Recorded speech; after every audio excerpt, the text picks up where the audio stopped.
everyone, it's Master. Today we're exploring one of the most crucial indicators in trading, something no trader has been without for over 60 years. Yep, you've guessed it, I'm talking about the stochastic oscillator. I will share how to use it and apply it to the chart. So, let's jump right in.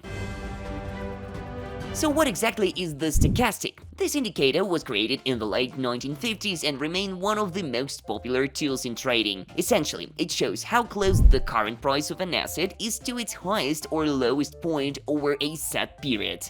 The logic behind it is simple. When prices rise, the closing price tend to be near the top of the range, and when prices fall, they tend to be near the bottom. With the stochastic, we can quickly spot trend reversals from bearish to bullish and vice versa.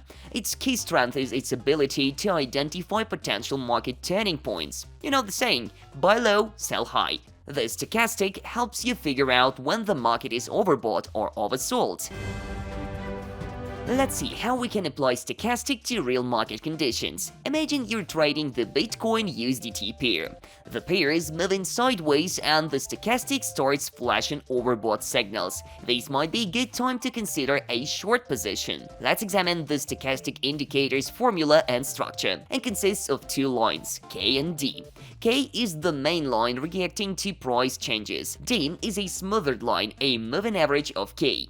How does it work in practice? It is a buy signal when K crosses D from below. Conversely, when it crosses from above, it's a sell signal. And if both lines are above 80, that's a signal the market is overbought. Below 20, it's oversold. When the asset shows new highs and the stochastic indicator shows new lows and vice versa, their indicators diverge, which we call divergence. This is your entry point. But remember, no indicator can give you a 100% accurate prediction. The best approach is to use the stochastic alongside other indicators, which you can learn more about on our channel.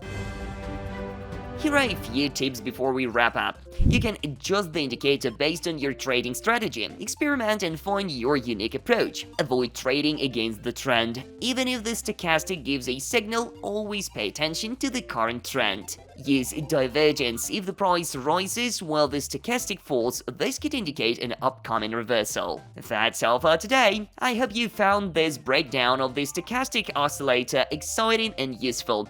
Make sure to subscribe to the channel, hit that like button and comment letting us know which indicators you want to see next. See you in the next episode.